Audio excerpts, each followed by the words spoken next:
Olá pessoal, tudo bem? Hoje nós vamos iniciar a aula número 2, referente ainda ao capítulo 1, no livro de Geografia do 8º ano. Se você usa esse tipo de livro aí que está na sua tela, Geografia Geral e do Brasil, dos autores Eustáquio de Sena e João Carlos Moreira, seja bem-vindo à nossa aula de Geografia. Traremos hoje, dentro da nossa aula, falando sobre a unidade 1, Geografia Econômica. E finalizaremos dentro desta aula, que hoje vai ser um pouquinho mais expansivo, do desenvolvimento do capitalismo. Vamos estar falando sobre as etapas do capitalismo. Você já deve ter ouvido falar sobre a etapa, o capitalismo comercial, industrial, financeiro e informacional. Senão você vai entender hoje como funciona, como funcionou os três momentos do capitalismo comercial, industrial e financeiro que nós estamos vivenciando hoje, o informacional. O objetivo desta aula, qual é? É que você possa compreender essas etapas, essas características do capitalismo, da qual nós estamos iniciando. Vamos lá. Muito bem. Quando nós falamos aí no seu capítulo 1, você pode verificar esse tema aí que está no seu livro. O capitalismo é um sistema que envolve muitos países e assumiu formas e ritmos de desenvolvimento distintos nas diferentes regiões do mundo. Tá? Então, historicamente, o desenvolvimento capitalista concentrou mais riqueza em alguns países em detrimento de outros, e em alguma classe social em detrimento de outras. A desigualdade entre as nações também definiu essa divisão de países desenvolvidos e países em desenvolvimento. E, da mesma forma, a desigualdade entre as classes sociais em cada país definiu também a divisão entre ricos e pobres, com essa classe média entre os dois extremos. Veja aqui do lado, você tem aqui, que aponta o laser, que com base nas informações das Organizações Unidas e do Banco Mundial, podemos dizer que os países desenvolvidos são aqueles que têm uma renda superior e que apresentam indicadores de desenvolvimento muito elevados em relação aos países em desenvolvimento, tá? Então, dentro desse sentido, você vê a primeira etapa, o capitalismo comercial. O capitalismo comercial, pessoal, como diz aqui, ó, ele teve origem na Europa. Lembra? O primeiro país a se desenvolver na indústria foi o Reino Unido, a Inglaterra, né? Então, surgiu entre os séculos XVI e século XVII. O que aconteceu? O comércio de mercadorias como metais preciosos, o ouro, a prata, produtos e trocas, produtos tropicais como açúcar, especiarias. Lembra quando você estudou com o professor de história sobre o caminho das Índias? Pois é, a boa parte dessas mercadorias ou era por via terrestre ou eles seguiam na situação no que se diz respeito por via marítima, né, através das embarcações. Aqui tem uma tabela que fala assim, que a etapa comercial, interessante você entender isso, compreender isso, iniciou-se no final do século XV e foi se desenvolvendo até metade do século XVIII. Quem eram as potências naquela época que dominavam o mercado? A Espanha e Portugal, olha aí. Quem eram os países emergentes que estavam surgindo logo depois desses líderes mundiais? Inglaterra e França.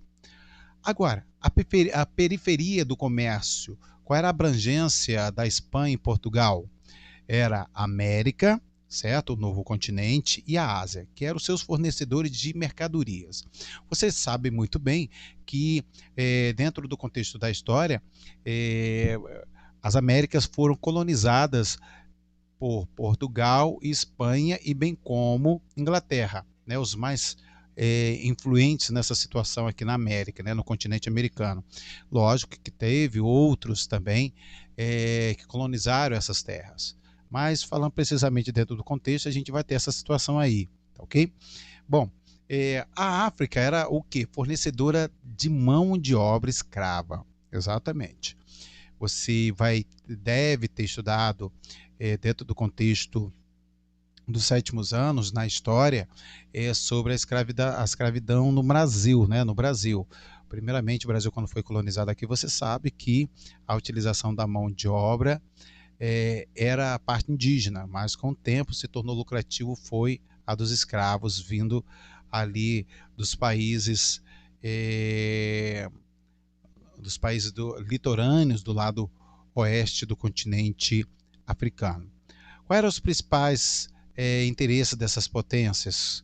Espanha, Portugal, Inglaterra e França. Bom, metais preciosos, acúmulo de capitais, além dos produtos tropicais como açúcar, especiarias e pessoas escravizadas. Qual era a revolução industrial naquela época, a revolução tecnológica para aquele momento? Bom, a técnica ainda naquele momento era de caravela e bússola.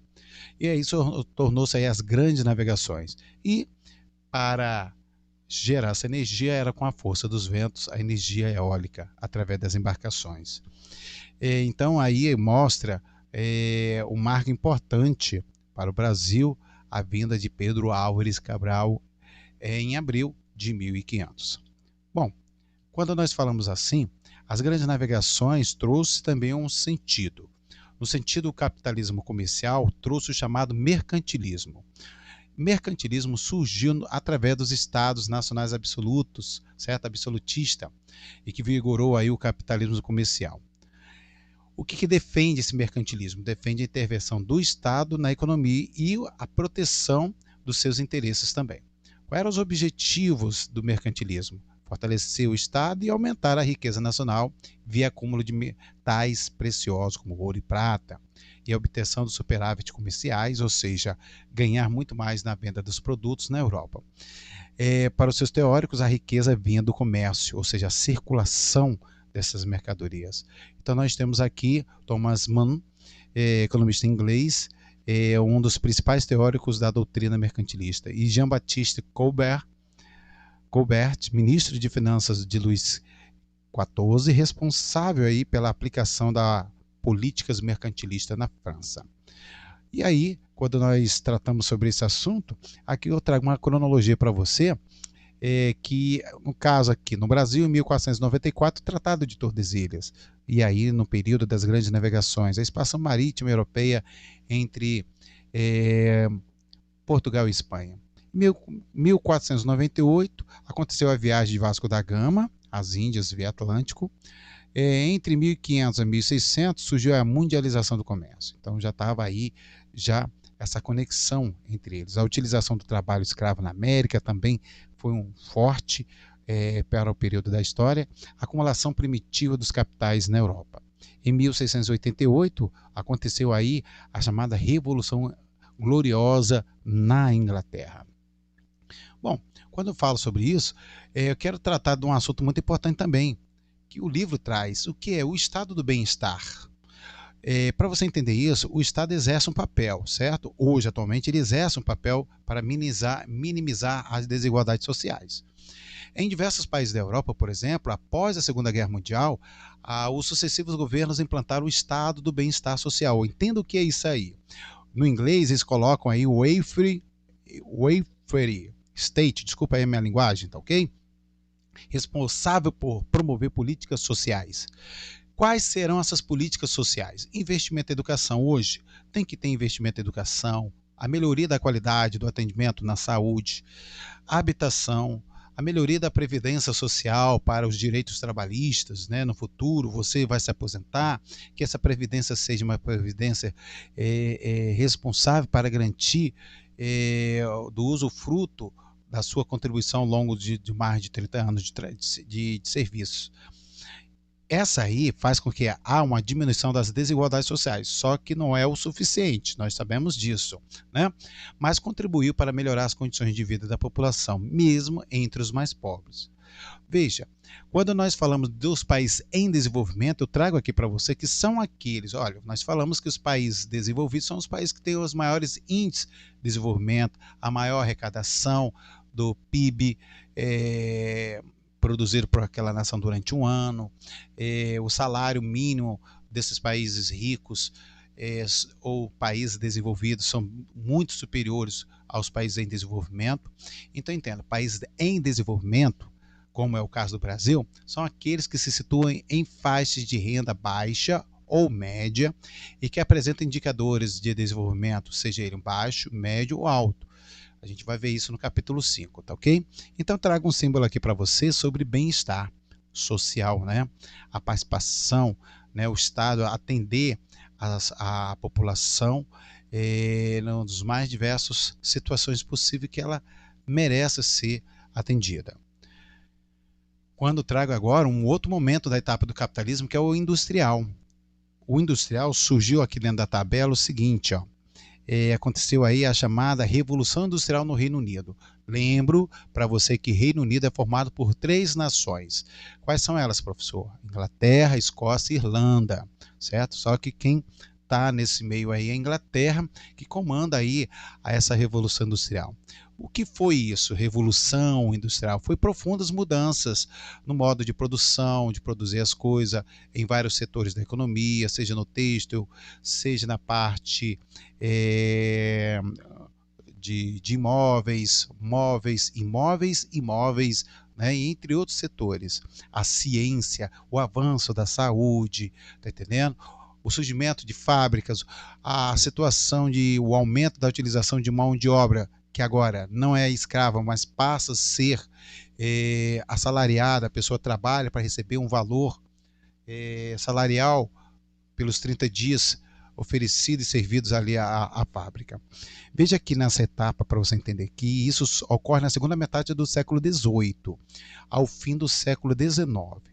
Agora, antes, na etapa comercial, quem eram os líderes? Será que você lembra? Os líderes eram Portugal e Espanha. Os países emergentes no período comercial era Inglaterra e França. Agora, veja só, que agora os líderes nesse momento da etapa industrial é o Reino Unido e França. Quem são os emergentes que vão vir posteriormente tendo esses segmentos? Os Estados Unidos e a Alemanha. Quem perdeu o posto de estarem à frente da situação? Espanha e Portugal. Na periferia do sistema, a África e a Ásia passam a ser colonizadas por essas nações. A América Latina, ou seja, pegando México, América Central, todos os países que fazem fronteira com o Brasil, foram os primeiros países a se tornarem independentes, certo? Foram os primeiros países, porque a África e a Ásia ainda viviam uma situação de colonização. Agora, não foi tudo simultâneo, tudo isso aconteceu ao longo do século XIX com o século XX, tá ok? Principais interesses dessas potências agora, do período da etapa industrial, a ocupação dos territórios para garantir mercados e acesso às matérias-primas, minerais e agrícola. E a Revolução Industrial agora é bem diferente. Antes, no capitalismo comercial, era o vento, agora é o quê? Máquina a vapor e o trem. E surge a energia, o carvão mineral. Lembra? As técnicas no período comercial era as caravelas, né? E a energia, o vento. Olha como a situação agora mudou, o avanço. Agora é máquina a vapor, o surgimento do trem. A energia agora, para movimentar essa máquina a vapor e o trem, é o carvão mineral. E trago para você essas características, né, do capitalismo industrial, que foi marcada pela primeira revolução no século XVIII, aí através do Reino Unido. As características é que você entenda que os produtos fabricados agora é feito em máquinas a vapor. Desenvolvimento dos transportes. O trabalho agora é assalariado, não é escravo. Lógico que nesse período isso estava ocorrendo aonde? Lá na Inglaterra. Mas alguns países como o Brasil ainda vivenciavam, ainda neste período, a escravidão. Ao mesmo tempo, surgiu aí o liberalismo e a livre concorrência comercial. Foi também nesse período que foi feita a nova divisão de classes, as classes sociais, ou seja, os donos de fábricas eram chamados de classe burguesa e os trabalhadores que trabalhavam nessas fábricas eram chamados de proletariado. Bom, tá vendo aí? Nós temos uma imagem de Charles Chaplin que mostra aí a situação do trabalhador, certo, na grande fábrica. Quando eu falo sobre industrial, capitalismo industrial, nesse momento, neste período do século XVIII até na metade do século XIX, surge um conceito chamado liberalismo. O liberalismo criticava o absolutismo, ou seja, a posição dos reis, e a forma do mercantilismo. Então, o liberalismo defendia que no plano político, a democracia representativa deveria haver o que? Uma democracia representativa, deveria ter o que? A independência dos 3 poderes, Como assim dos três poderes? Entenda aí. A justiça, o poder executivo, o judiciário e o legislativo, certo? Independentes e harmônicos entre si. E a liberdade do indivíduo. Bem como no setor econômico, o liberalismo dava o quê? O direito à propriedade, a livre iniciativa e a livre concorrência das suas mercadorias. Mas eles eram contra a intervenção do Estado nesse meio comercial e favorável à livre ação das forças no mercado. Então nós temos aí os defensores do liberalismo, quem são?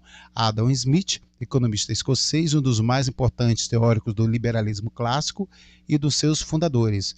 E David Ricardo, economista inglês, tido como sucessor de Smith e deu importante contribuição para a teoria econômica. Bom, e aí você vê uma cronologia. Ocorre aí, lembra quando nós falamos da parte, né? Anteriormente, eu trago para você no segmento que em 1776, o início do processo de independência das colônias americanas, você vai ver muito com o professor de história sobre as 13 colônias e como sucedeu aí a independência pós a Revolução Francesa. Em 1750, antes desse fato, nós vamos ter a primeira Revolução Industrial e a ocupação da África. Entre 1765 e 85 foi o aperfeiçoamento da máquina a vapor por James Watt, lá na Inglaterra. Nesse período entre 1750 e 1800, houve a utilização do carvão mineral, que é a fonte de energia. As indústrias foram inovadoras, surgiram indústrias inovadoras como têxtil, siderúrgica e naval, e a disseminação do trabalho assalariado em torno dessas fábricas. Olha só que coisa interessante, né?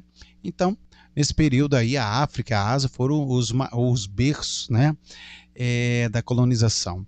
Como muitos países dominaram essa região do continente africano, em busca de matérias-primas e fonte de energia, esses países passaram a exercer uma grande concorrência de necessidade de novos mercados, que passaram a ser chamados, esses países, de imperialismo. O que é o imperialismo? É o aumento da concorrência e a necessidade de conquistar novos mercados, bem como a busca de matérias-primas e fonte de energia. Então a África foi aí esse palco de exploração das riquezas minerais e das matérias-primas dessas nações. Bom, eu trago aqui para você a última etapa do capitalismo, chamado financeiro. Você vê aí uma figura dos prédios, né, envolvido com o dólar, que é a moeda que rege hoje os Estados Unidos, mas também é um ponto de referência para as outras moedas no mundo atual, bem como o euro. Quando nós falamos sobre o capitalismo comercial, ele já começa no decorrer do século XIX, de 1990 ou 1901 para cá. Com o processo da industrialização, que foi concentrado no Reino Unido, outros países como França, Alemanha, Itália, Estados Unidos e Japão também seguiram essa demanda. E aí surge o quê? A segunda fase da Revolução Industrial, ou seja, a segunda Revolução Industrial, que ocorreu onde? Liderada por quem? Pelos Estados Unidos. A primeira foi pela Inglaterra, certo? E a segunda agora é pelos Estados Unidos. Isso já no fim do século XIX. Aí o que ocorre? Uma transformação e se transformou na maior economia mundial, certo? E aí surge a Alemanha como um papel importante nesse período, porque ela se tornou importante nos setores químico, farmacêutico e automobilístico no mundo. Quando eu trago para você, eu trago essa tabela que fala sobre esse momento da etapa financeira. Entenda que agora os líderes Estados Unidos e Alemanha, lembram? O emergente agora passa a ser Japão. Quem perde a influência na parte industrial, Inglaterra e França. A periferia do sistema, o domínio desse sistema do capitalismo financeiro a África e a Ásia, que ainda se tornam colonizados por essas nações, e a independência de alguns países da América Latina. Quais são os principais interesses dessas potências agora, Estados Unidos, Alemanha, Japão? É o controle de territórios para garantir mercados e acesso às matérias-primas minerais e agrícolas. Quando é que ocorre isso? O chamado início da internacionalização das empresas.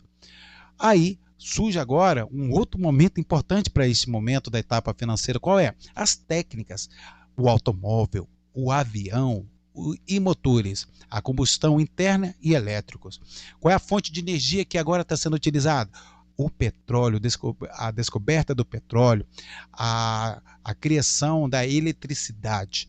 Veja só quanta coisa você viu nesse contexto. Então, te trago que dentro da etapa do capitalismo financeiro surge um outro nome importante que movimenta esse cenário, o chamado keynesianismo.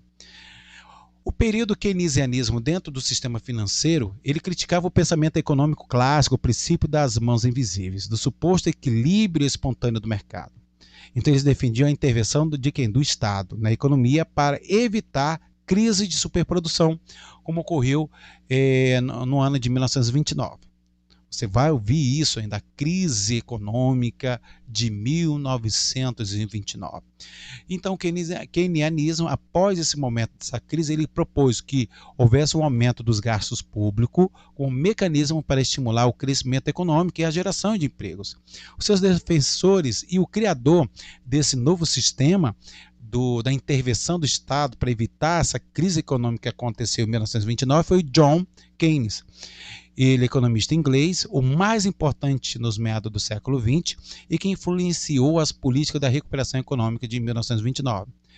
E Joan Robson, também economista inglesa, seguiu as propostas keynesianas e aperfeiçoou alguns detalhes desse economista. Então você vê aqui, pessoal, um quadro, uma tabela que mostra essa revolução. Entre 1822 até 1945, nós temos o seguinte: 1822, a independência do Brasil. Em 1850 a 1900, vamos ter aí o imperialismo, a partilha da exploração das colônias africanas e asiáticas. Surge a segunda revolução industrial, com ela traz o quê? A descoberta do petróleo, da eletricidade, a inovação das indústrias inovadoras petroquímica, elétrica e automobilística, a expansão mundial no processo das indústrias e o surgimento aí dos monopólios e a junção dessas empresas chamadas oligopólios. Ok? Bom, eu vou dar uma paradinha nessa parte. Eu mostro também que em 1914 a 1918 surgiu aí o chamado a Primeira Guerra Mundial. Entre 1884 e 85 surge o Congresso de Berlim, quando fala sobre as partilhas da África entre as potências europeias. E a crise de 1929, a crise mundial que afetou vários países, principalmente os Estados Unidos, e que foi um blackout na economia. Para você entender o que foi a crise de 29, é como você reparar nos dias atuais o que aconteceu na economia entre o momento da pandemia da Covid-19 em 2020 a 2021. Muitas empresas pararam, muitas empresas quebraram, os produtos aumentaram.